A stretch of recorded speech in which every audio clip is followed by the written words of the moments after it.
We have all been there. It's late at night. Oh yeah, the dreaded 2 a.m. scroll. Exactly. The glow of your screen is just lighting up the dark room, and you are deep, deep into a scroll, and you come across a video. Or maybe it's one of those really long-form articles that lays out this incredibly compelling, intricately detailed theory about how the world actually works behind closed doors. Right. And as you're absorbing this information, you find yourself completely stuck. You're just sitting there wondering, wait, am I listening to a modern-day investigative genius who has bravely uncovered this massive systemic truth that everyone else is just too blind to see? Or am I listening to someone who's completely lost their grip on reality? Yeah, it's a terrifying coin toss these days. It really is. We are living in a moment where the boundary between a vital whistleblower and a purveyor of absolute fiction it's never been blurrier. Never. Because literally anyone with a smartphone can publish anything instantly to a global audience. Zero editorial constraints. And it is just an exhausting landscape for you, the consumer, to navigate on a daily basis. It is entirely exhausting, and it places this unprecedented cognitive burden on the individual. Yeah. So to help us build a map out of this confusion, we are pulling from a really dense, highly analytical source document. It's simply titled MediaLiteracy.pdf. Catchy title, I know. Right, despite the academic-sounding title, this isn't about teaching you how to check a website's about page. Or looking for a blue check mark, yeah. Exactly. This text is a sweeping structural exploration of human evolutionary psychology, historical case studies, the fundamental shift in how the internet operates, and the brutal complexities of modern political polarization. It's massive. It is. It treats the consumption of information not as a passive habit, but as an active, ongoing psychological discipline. Okay, let's unpack this. Yeah. Because the core mission of this deep dive today is to get to the bottom of exactly how we know what we know. We are going to build a framework for responsible skepticism.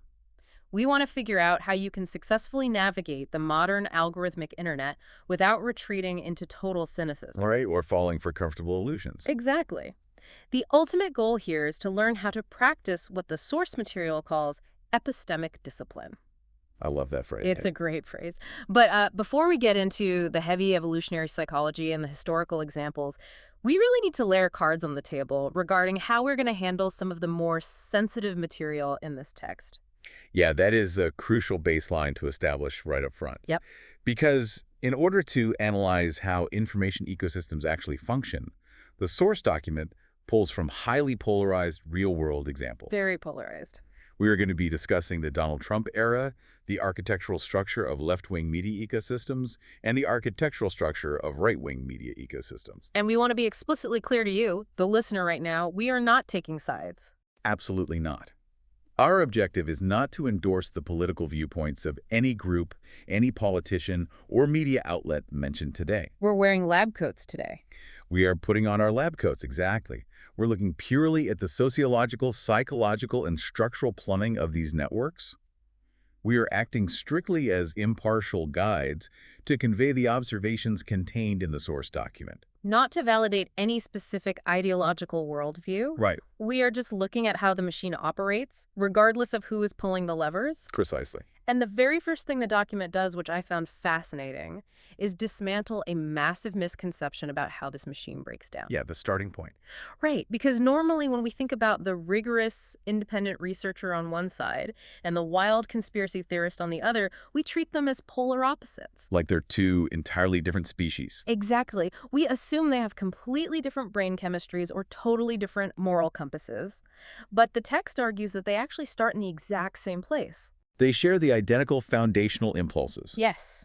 They both have a deep skepticism toward official narratives, a profound distrust of powerful institutions, and this burning desire to uncover hidden truths that the general public is ignoring. And we really need to pause here and validate those impulses. Totally. Because they are not inherently pathological. Yeah. In fact, that specific brand of skepticism is morally necessary. It's the bedrock of democracy. It is the absolute bedrock of a functioning democratic society. The instinct to look at a powerful institution and ask, what are you hiding? I mean, that is the foundation of investigative journalism. And science. And the core of the scientific method. If citizens never question the official narrative, unchecked power would inevitably lead to tyranny. Right. So the urge to pull back the curtain is a healthy, vital human instinct. The critical divergence, the moment the researcher and the theorist part ways, doesn't happen at the beginning of the investigation. Okay. It happens entirely in how they process friction once the investigation's actually underway. Wait, okay, so if they both start out with that exact same skeptical drive, at what specific point does the researcher stop while the theorist just keeps going down the rabbit hole? Like, where is that line drawn? It all comes down to their relationship with evidence, Okay. and specifically, their tolerance for being wrong. The source frames this through a really helpful concept it calls the hypothesis ladder. I found this part so clarifying. Right. Because for an independent researcher, a hypothesis is strictly a provisional tool. It's just scaffolding. Scaffolding you use to build an understanding of reality. Exactly. And if the scaffolding turns out to be faulty, they tear it down and build a new one. But for the conspiracy theorist, the hypothesis bypasses the analytical part of the brain entirely. And it becomes deeply fused with their identity. It becomes their identity. So it transforms from here's an interesting idea I have about the world into here is who I am as a person. Yes. And once an idea becomes your identity, you defend it the exact same way you would defend your physical body from a physical attack. Precisely. The researcher actively gathers evidence with the goal of testing their idea. They triangulate across multiple independent sources. They'll want to break it. Yeah, when they find contradictory evidence, they don't ignore it. They lean into it. They want to know why the contradiction exists. But the conspiracy theorist Requires absolute airtight certainty. Yeah. When they encounter contradictory evidence, it feels like an existential threat. So instead of exploring it, they must constantly invent new sub-theories to reinterpret or dismiss that evidence in order to protect the core belief. The document actually boils this difference down to a single fundamental question that each person asks themselves when looking at a complex event. The gray metric. A responsible researcher sits down and asks, what specific piece of evidence would prove me wrong? Right. Falsifiability. They know what the falsifiable conditions are. But conspiracy thinking asks, how do I explain away absolutely anything that contradicts my theory? Now, looking at that rationally, you might think, well, why would anyone ever choose the second option? It seems so exhausting and illogical to constantly do mental gymnastics just to avoid the truth. It sounds crazy from the outside. But the text makes a rather humbling point here. We don't necessarily choose it. Our brains are practically hardwired to fall into conspiracy reasoning. What's fascinating here is that conspiracy thinking isn't a glitch in our hardware. It is a feature that kept our ancestors alive. Wow. It emerges from normal, healthy psychological mechanisms that evolved for our survival in a primitive environment, but which severely misfire in the complex, abstract society we live in today. So we're basically running outdated software. Exactly. The text breaks down several specific cognitive biases, and the most foundational one is patternicity. Patternicity. Right, or our obsessive pattern-seeking nature. Human brains evolved to detect visual and causal patterns incredibly quickly, even with very limited information. The classic evolutionary example the text uses here is the early human walking through the savannah. Yeah. They see the tall grass rustling. Now they have two choices. They can assume it's just the wind, or they can assume it is a lion. Right. In evolutionary terms, mistaking the wind for a lion is a completely harmless error. You get a spike of adrenaline, you run away, you look a bit foolish to your tribe, but you survive to pass on your genes. That is a false positive. But the alternative... The false negative. Right, a false negative is catastrophic. Right. If you assume the rustling is just the wind and it actually is a lion, you are permanently removed from the gene pool. Game over. Over hundreds of thousands of years, evolution aggressively selected for brains that prioritize false positives. Yeah. We are literally biologically mandated to see patterns, agency, and intentionality, even when the environment is completely random. And modern conspiracy narratives exploit this ancient survival instinct with ruthless efficiency. Oh, absolutely. They take a dozen totally unrelated modern events, a bank failure in Europe, a weird phrase in a politician's email. A power outage in a major city. Exactly. And they weave them together.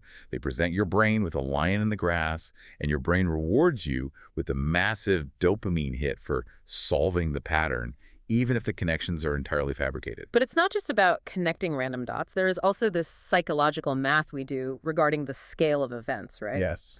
The text talks about proportionality bias, which I've found incredibly revealing about how we process historical trauma. It is a profound psychological trap. Yeah. Proportionality bias is the deep, intuitive feeling human beings have that massive world-altering events must possess equally massive, complex causes. We want balance. We expect a balance between cause and effect. And the document uses the assassination of John F. Kennedy as the ultimate case study for this. Think about the sheer scale of that shock to the American psyche in 1963. Unprecedented. The president is killed, the nation is plunged into mourning, the trajectory of the Cold War shifts.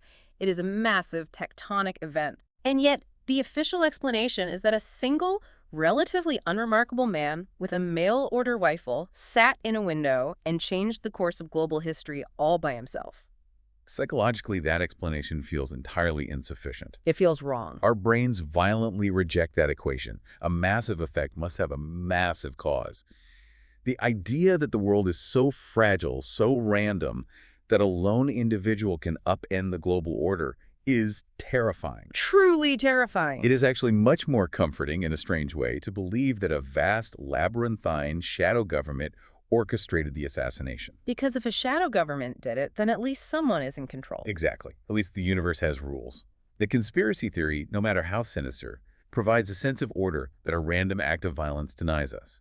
Which leads right into the final psychological trap the text outlines: identity protection and the need for cognitive closure. Right. As you just said, we hate uncertainty. We hate the idea of a messy, random universe. Right. A conspiracy theory resolves that uncertainty immediately. It delivers a perfectly packaged narrative with obvious, irredeemable villains, noble heroes, clear motives, and a master plan where everything happens for a specific reason. Exactly. Whereas reality, as anyone who has ever worked in a large organization or government knows, Oh boy, yes. reality is usually a chaotic mess of general incompetence, miscommunication, competing bureaucratic incentives, and sheer accidents. It's just messy. Reality rarely has a clean narrative arc, but narratives are incredibly comfortable.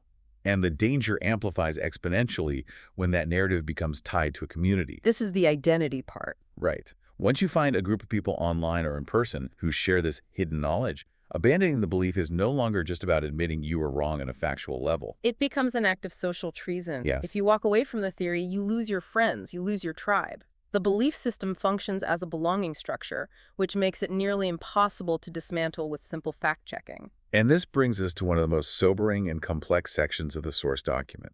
Yeah, this part is heavy. It would be very easy if we could just write off every single skeptical theory as a product of evolutionary misfiring or psychological comfort-seeking. But when we look at history, the terrifying reality is that it's not always a false positive. Sometimes there really is a lion in the tall grass. Exactly. The text explicitly states that both true and false conspiracies actually exist, which makes navigating this landscape incredibly dangerous. So to help us map this out, the source introduces a framework called the Matrix of Conspiracy Outcomes. I love this matrix. It's so useful. It categorizes historical events into 4 distinct quadrants based on 2 variables: whether the underlying conspiracy was factually true or false, and whether society at large believed it or dismissed it. Right. And going through these quadrants really illustrates why media literacy isn't just an academic exercise, it is a matter of public safety. Let's walk through them, starting with quadrant 1. Correct? This is the scenario where a false conspiracy is believed by a significant portion of the public, leading directly to real-world harm. This is the textbook definition of what most people worry about today. Yes. The document anchors this quadrant in the past with the Salem witch trials. Wow, going back. Right, you had a societal environment primed by deep religious anxiety, strict theological worldviews that accepted the devil's active presence, and a complete lack of epistemic friction. Nobody was pushing back. Exactly. Rumors became accusations, accusations were treated as evidence, and the result was the execution of 19 innocent people. The fear wasn't based on reality, but the lethal consequences were very real. Very real.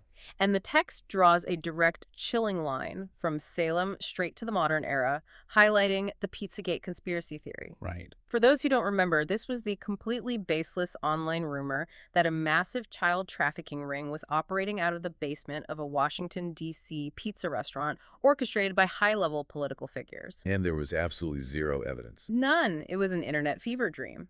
But because of how algorithmic communities escalate outrage, that digital rumor crossed the boundary into the physical world. Yeah. An armed individual, believing he was a hero on a rescue mission, drove to the restaurant, and actually fired a weapon inside. It perfectly demonstrates the mechanics of Quadrant 1. The narrative provides clear villains and a moral imperative to act. When a false narrative is deeply believed, it manufactures immediate physical danger. Then we have Quadrant 2, which the text calls the quiet quadrant. Yes. This is when a false conspiracy is dismissed.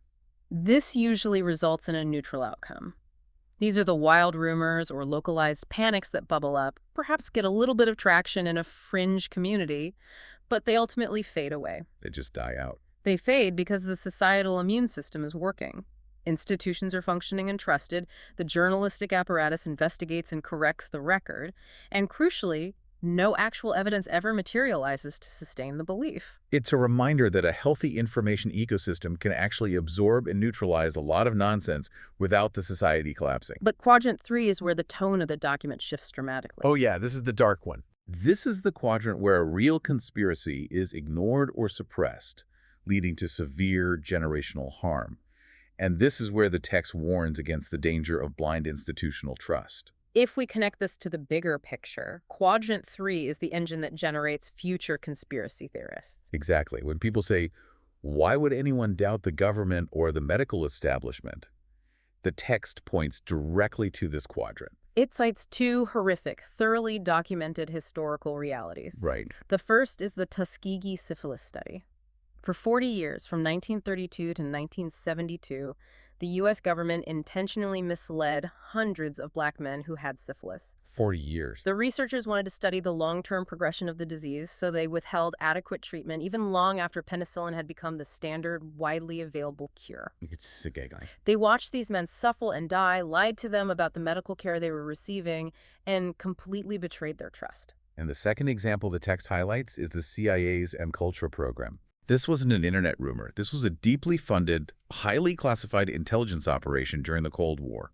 The agency conducted covert, entirely unethical experiments on human subjects, including American and Canadian citizens, often without their knowledge or consent. Mind-blowing. They administered LSD and other mind-altering drugs and utilized psychological torture techniques to explore mind control and interrogation methods. These were systemic, prolonged abuses of power executed by the most elite, highly trusted institutions in the country. Elite institutions. And the psychological impact of these events, once they were finally exposed, cannot be overstated.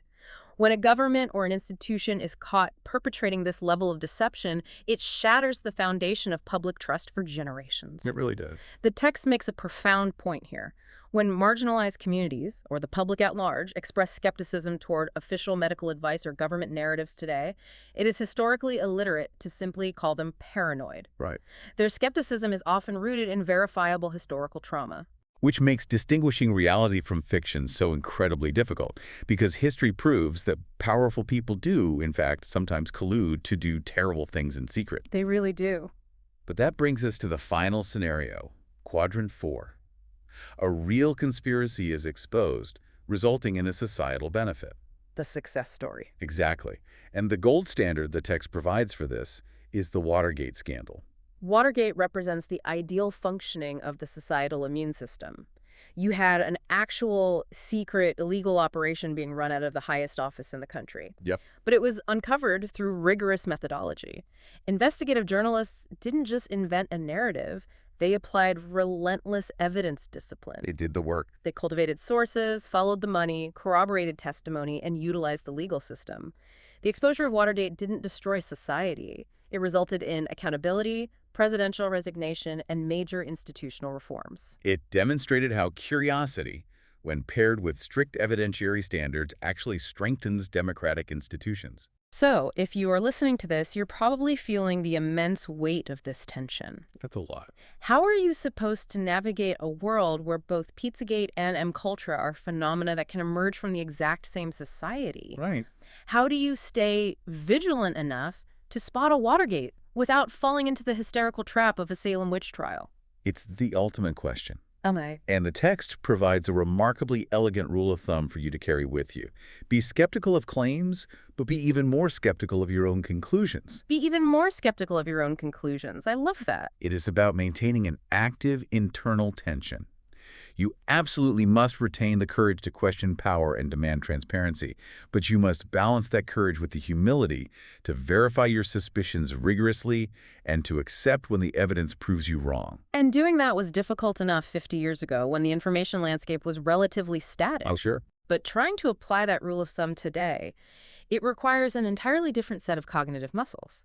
To understand why it feels so impossible right now, the source asks us to mentally travel back in time. Let's do it. It breaks down the evolution of our modern media environment into 3 distinct eras. And looking at them side by side reveals exactly why our current landscape feels like a completely different reality. It really is a different reality. Let's start with Era 1, pre-internet culture, which covers basically everything before roughly 1995. Think about the media landscape in 1985. Okay. Information flowed through very slow, highly centralized channels. We were talking about physical print newspapers, analog television broadcasts with 3 or 4 major networks, terrestrial radio, and physically published books. Right. The defining architectural feature of Era 1 was the presence of incredibly strong gatekeepers. The editors. Yes. Executive editors, television producers, and publishing houses acted as a massive filter between the raw events of the world and the consumer's brain. Now, this doesn't mean conspiracy culture didn't exist back then. It certainly did. Oh, yeah. You had self-published zines, niche alternative newsletters, and late-night paranormal radio shows like Coast to Coast AM. Classic. But those theories were largely relegated to the fringe. They didn't dictate the national political conversation because the gatekeepers simply wouldn't allow them on the evening news. The trade-off here was significant, though, and the text is careful not to romanticize this era. It wasn't perfect. Not at all. You enjoyed a very high degree of filtering, which drastically slowed the spread of wild misinformation, but you suffered from incredibly low transparency. Right. Those same gatekeepers possess the unchecked power to suppress legitimate stories, protect powerful institutions, and completely ignore the perspectives of marginalized groups.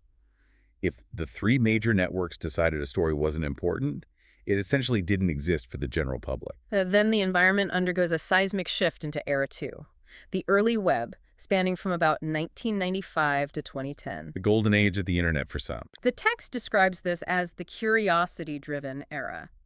And in many ways, it was an incredibly optimistic time. You had the explosion of personal blogs, dedicated message boards, the birth of early Wikipedia, and basic search engines. The centralized gatekeepers lost their monopoly on distribution. Suddenly, access to global knowledge was decentralized. But the crucial defining detail of Era 2 is that the algorithms managing this information were incredibly rudimentary. Very simple. Search results were mostly chronological or based on simple keyword density and hyperlinks.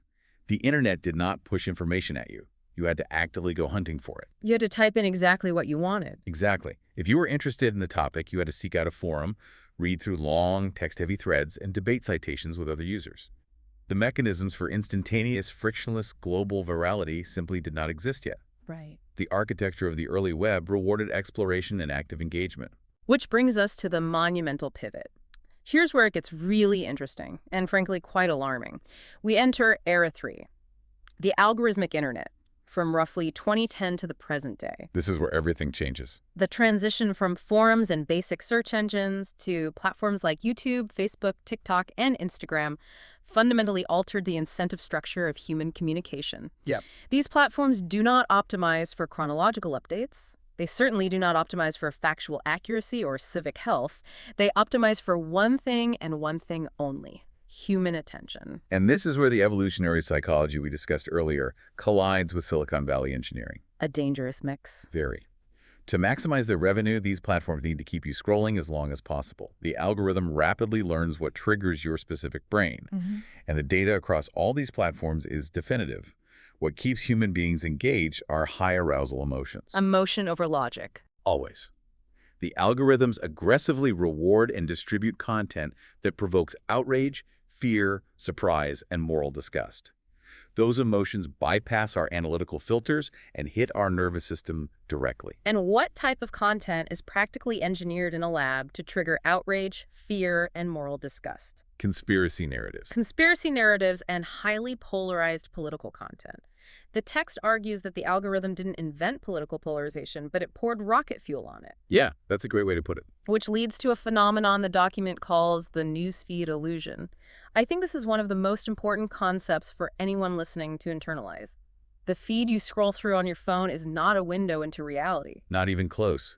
It is a highly personalized, artificially constructed slice of information, specifically curated based on your past behavior, designed entirely to keep you clicking. It creates impenetrable filter bubbles. Exactly. Yeah. If you click on one video about a political scandal, the algorithm doesn't offer you a nuanced counterargument. It serves you 10 more videos escalating that exact same scandal, convincing you that everyone in the world is talking about this one thing. It also completely flattens the context of reality, blending vital news with trivial entertainment. Think about your own scrolling experience right now. Oh, it's dizzying. You swipe up and see a funny video of a cat. You swipe again, and you are watching ground-level footage of a catastrophic war crime. You swipe again, and you are watching a teenager do a dance trend. All in 30 seconds. All three of these pieces of information are presented on the exact same screen with the exact same visual weight, fighting for the exact same 2 seconds of your attention. The human brain was never designed to process geopolitical trauma and trivial amusement simultaneously at the speed of light. No. It is no wonder we all feel completely overwhelmed and unable to determine what actually matters. This profound shift into the algorithmic era provides the perfect transition into the source's most complex and sensitive case study. Right, getting into the politics. To truly demonstrate how this fractured media environment warps our perception of reality, the text examines modern political polarization in the United States. It specifically uses the Donald Trump era as an analytical mirror to observe how different ecosystems process information. And I want to gently pause here and remind you of our neutrality rule. We are about to look at the Republican Party, the Democratic Party, and their respective media ecosystems strictly as a sociological case study provided by the text. Strictly analytical. We are not evaluating whose policies are better. We are examining how these massive information structures take the exact same real-world events and metabolize them into entirely different overlapping realities. To map out these differing realities, the document relies heavily on a major 2018 study titled Network Propaganda, produced by researchers at the Berkman Klein Center at Harvard. A huge study. They analyzed millions of news links, tweets, and articles to map the architecture of the U.S. media landscape. What they discovered is a phenomenon they call asymmetric polarization. Asymmetric? This essentially means that while both the left and the right exhibit bias and partisanship, the actual structural plumbing of their media ecosystems is fundamentally architecturally different. Let's break down those structural differences, starting with what the text calls the conservative media ecosystem. Okay. This network explicitly positions itself as a counter-media. For decades, outlets like Fox News, talk radio, and more recently, digital platforms like the Daily Wire built their entire identities in direct opposition to what they view as a hostile, liberal-dominated legacy media. Right. Because it operates as a counterculture, the conservative ecosystem is much more tightly clustered around a few dominant partisan nodes. It's very unified. The study found it has incredibly strong narrative cohesion, meaning if a story drops, the exact same framing and talking points are adopted almost instantly across the entire network. Furthermore, it relies heavily on personality-driven, opinion-based commentary rather than traditional ground-level reporting. Conversely, the study maps out the liberal or mainstream ecosystem, which encompasses legacy institutions like the New York Times, CNN, and the Washington Post, alongside left-leaning digital outlets. The establishment. Yes. This ecosystem relied heavily on traditional institutional journalism norms. They emphasize formal editorial review processes, dedicated fact-checking desks, and a structural, if sometimes flawed, attempt to separate hard news reporting from the opinion pages. But, however, the source is incredibly careful to note that these institutions are not perfectly neutral arbiters of truth. They exhibit what sociologists call a profound cultural or social bias. Right, because news doesn't just fall out of the sky. It is produced by human beings. Exactly. And the text points out that these massive newsrooms are heavily concentrated in a few major urban centers, and they are staffed almost entirely by highly educated professionals who share a similar socioeconomic background. They share a very specific worldview. So, the stories they choose to cover and the language they use to frame those stories naturally reflect socially liberal cosmopolitan urban values. Yeah. They often have huge blind spots when it comes to the priorities or cultural values of rural or working-class conservative communities. Which creates an incredible, almost tragic paradox that the text identifies as the bias blind spot. This part is wild. You have two massive groups of people looking across the political divide, and both sides are absolutely, fundamentally convinced that the other side is heavily propagandized and lacks basic media literacy. And the disorienting part is they are both partially pointing to real structural phenomena. Yes. Democrats look at the conservative network and point to the rapid, unchecked circulation of misinformation, the highly clustered echo chambers, and the outrage-driven personalities, and they say, look, it's a propaganda machine. And then Republicans Look at the mainstream network and correctly point out that these massive journalistic institutions inherently favor a liberal worldview, that they often dismiss conservative values as backwards, and that they coordinate on cultural narratives, and they say, look, it's a propaganda machine. They're both diagnosing a structural flaw in the other side's ecosystem while remaining completely blind to the flaws in their own. It's an incredible blind spot. Because they exist in these structurally different ecosystems, driven by algorithms that reinforce their pre-existing biases, they end up experiencing multiple, completely separate realities. Literally living in different worlds. To illustrate how this works in practice, the text highlights 3 specific historical examples where a single event fractured completely across these lines. Let's look at the first one, the Mueller report regarding Russian interference in the 2016 election. A perfect example. If you lived inside the mainstream ecosystem, the coverage focused intensely, almost exclusively, on the confirmed findings that foreign intelligence operatives actively interfered in the election. And it highlighted the various instances where the president may have obstructed justice. The narrative was about a profound threat to democratic norms. But if you lived inside the conservative ecosystem, the coverage focused entirely on the finding that there was no criminal conspiracy or direct collusion between the campaign and Russia. In that reality, the entire multi-year investigation was framed as a politically motivated deep state witch hunt designed to cripple a duly elected president. It was one physical report, but it generated 2 completely incompatible realities. Very different realities. The second example the text provides is the concept of the deep state. Oh, yeah. During the Trump administration, there were unprecedented numbers of internal government leaks and public disagreement between the White House and career civil servants in the intelligence and diplomatic agency. Right. The mainstream ecosystem interpreted this friction as the normal, healthy functioning of bureaucracy. Civil servants bravely trying to maintain institutional norms and legality in the face of an unconventional president. But the conservative ecosystem interpreted those exact same leaks and administrative roadblocks through a totally different lens. Completely different. To them, this was undeniable proof of coordinated, malicious sabotage by a cabal of entrenched, unelected elites who believed they were above the authority of the voters. Same events, entirely different narratives. And this culminates in the most severe example provided by the aftermath of the 2020 election. Yeah. Despite numerous state-level audits, reviews by election officials from both parties, and dozens of court rulings finding absolutely no evidence of widespread systemic fraud that would alter the outcome, the conservative information ecosystem was structurally capable of sustaining a completely alternative reality. Fueled by algorithmic feedback loops. Fueled by those loops and narrative cohesion, the belief that the election was stolen became an immovable truth for millions of people. And as we saw on January 6th, when a digital alternative reality is sustained long enough, it inevitably results in profound real-world consequences. The big picture takeaway here, and the text emphasizes this heavily, is that you cannot simply blame this fracturing on the fake news or just blame stupid consumers or just blame biased journalists. It's bigger than that. This is a massive systemic structural problem. The sheer pressure of the attention economy forces sensationalism across the entire board.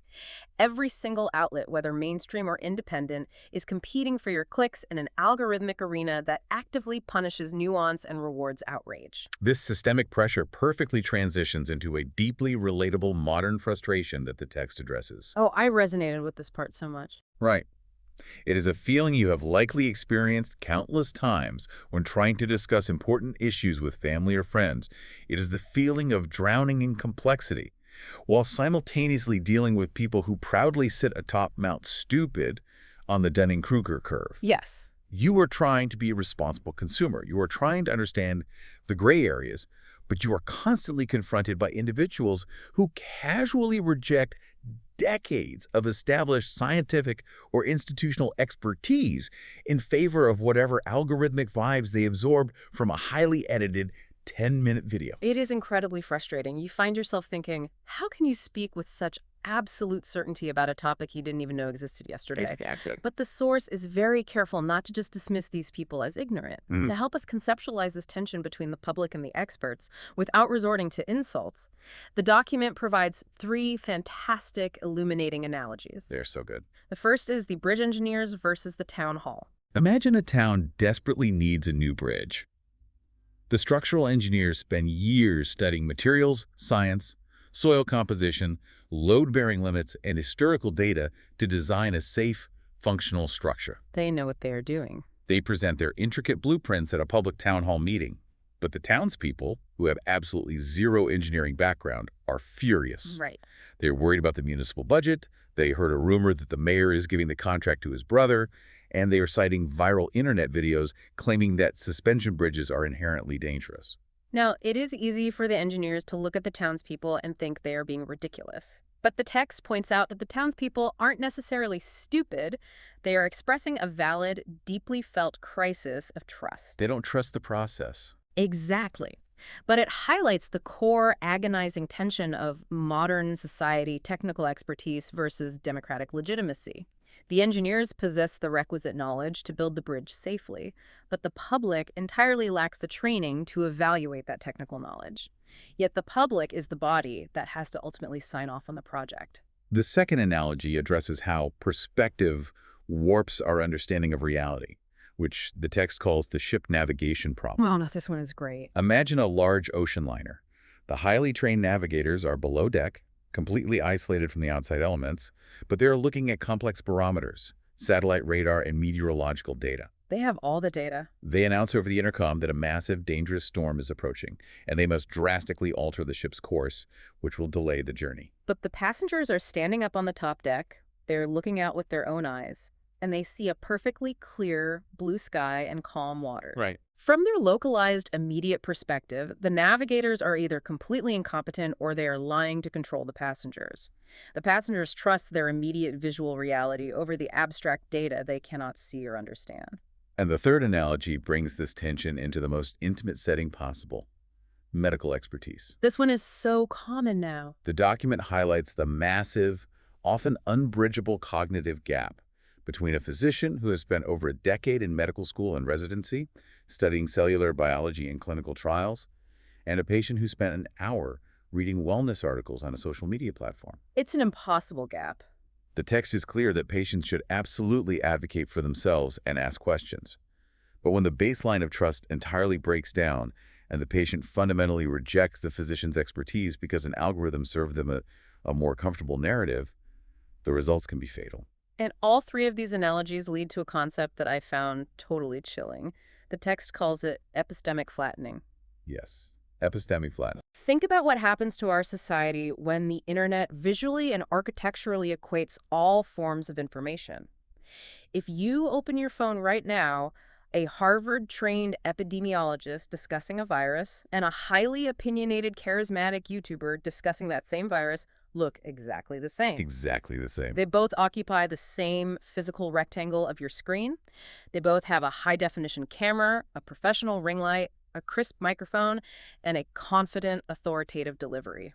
The traditional visual signals of authority and rigorous peer review have completely collapsed. This raises an important question. Who is responsible for sorting the truth from the fiction when the architecture of the internet flattens everything? Who is it? The answer is you. Wow. The cognitive burden of figuring out who is actually telling the truth is placed entirely on the shoulders of the individual consumer. It's an impossible amount of weight to carry. You cannot possibly be a peer-level expert in neuroscience, global geopolitics, structural engineering, macroeconomics, and epidemiology all at once. No one can. And yet, the modern internet demands that you constantly form immediate public opinions on all of these subjects. So what does this all mean for us? If the algorithms are actively working against our attention spans and the visual cues of expertise have vanished, and our own brains are hardwired to see conspiracies in the tall grass, How do you actually survive this landscape without completely checking out? Well, the source document finishes with a highly actionable multi-layer playbook designed specifically for you, the learner. The playbook. Let's get into it. The very first step in this survival framework is practicing source diversity. Okay. You cannot afford to rely on a single information ecosystem, no matter how comfortable it feels. If you truly want to understand the complexities of the world, you must intentionally diversify your media diet. Break out of the bubble. Exactly. You need to mix mainstream institutional reporting with long-form investigative journalism. Read international outlets to see how other countries view your domestic issues, and whenever possible, go directly to the primary documents. Read the actual court ruling, not just the tweet summarizing the ruling. Yes, you have to actively step outside the algorithmic feed that is being curated for you. The second layer of the playbook involves evaluating logical coherence and incentive structures. When you come across a wild, highly emotionally charged claim online, the text suggests pausing and asking two vital questions. Right. First, ask the classic investigative question. Who benefits financially or politically if this specific claim is actually true? But the second, and arguably much more important question for the internet age is, who benefits financially or politically if this story simply spreads? That distinction is paramount, because in the attention economy, the outrage itself is the product. The outrage is the product. The person posting the video might not even care if the theory is true. They care that the theory generates 1 million views, which translates directly into ad revenue and social capital. Understanding the incentive structure behind the information is often more revealing than the information itself. The third layer is practicing what the text calls hypothesis discipline. This is a tough one to master. It requires changing the fundamental way you talk and think about incoming information. Instead of treating every news alert or viral claim as an absolute 100% certainty, train your brain to frame information as a probability. Ask yourself, based on what I know right now, do I have high confidence, moderate confidence, or low confidence in this story? And the reality is most breaking news and complex geopolitical events live squarely in the moderate to low confidence zone for a very long time. They really do. Practicing hypothesis discipline means becoming deeply comfortable with ambiguity. Being able to look at a chaotic situation and confidently say, I don't know enough yet to form a conclusion, is not a sign of weakness. In the modern information environment, it is an absolute superpower. And that leads directly into the vital distinction the text makes, which really brings this whole deep dive full circle. It is the profound difference between cultivating curiosity and settling for a narrative. Curiosity versus narrative. You have to actively cultivate curiosity. True curiosity tolerates uncertainty. It asks questions, it seeks alternative, sometimes boring explanations, and most importantly, it remains open to being wrong. Narratives, on the other hand, are rigid and defensive. Very defensive. They resolve your uncertainty immediately by delivering comfortable, prepackaged answers that validate your existing worldview. You have to consciously fight the deep psychological urge to settle for the comfortable narrative. Which brings us to the ultimate golden rule provided by the source material. If you take absolutely nothing else away from this entire deep dive, remember this single principle. Listen closely to this one. You must slow your conclusions faster than the information spreads. Let that sink in. Algorithms are perfectly designed to accelerate narratives, flatten context, and force immediate, high-arousal emotional reactions. Therefore, responsible media literacy is not just about fact-checking.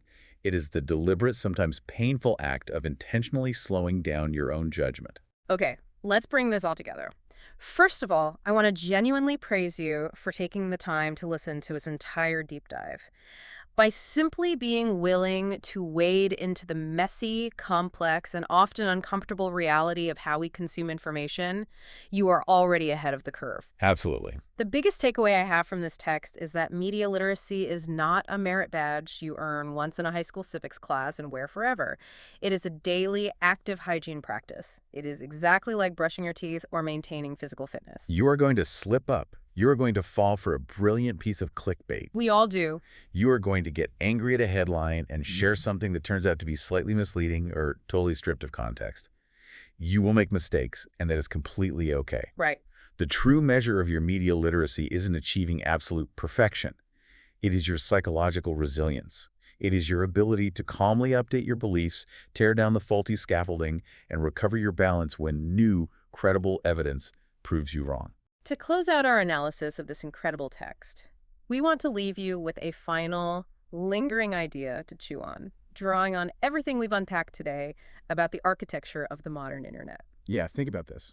If the algorithmic platforms that dominate so much of our waking lives do not actually measure truth or civic value or human well-being, If they strictly and ruthlessly measure only your attention, what would happen tomorrow if you started treating your attention not just as a casual passive habit, but as the most valuable, fiercely guarded resource you own? if your daily attention is the literal currency that funds and sustains this entire fractured ecosystem, who would you permanently stop giving it to? Think about that the next time you reflexively open an app and begin to scroll. Your attention shapes the reality we all live in. Thank you so much for joining us on this deep dive. Stay curious, stay humble, and keep asking the hard questions.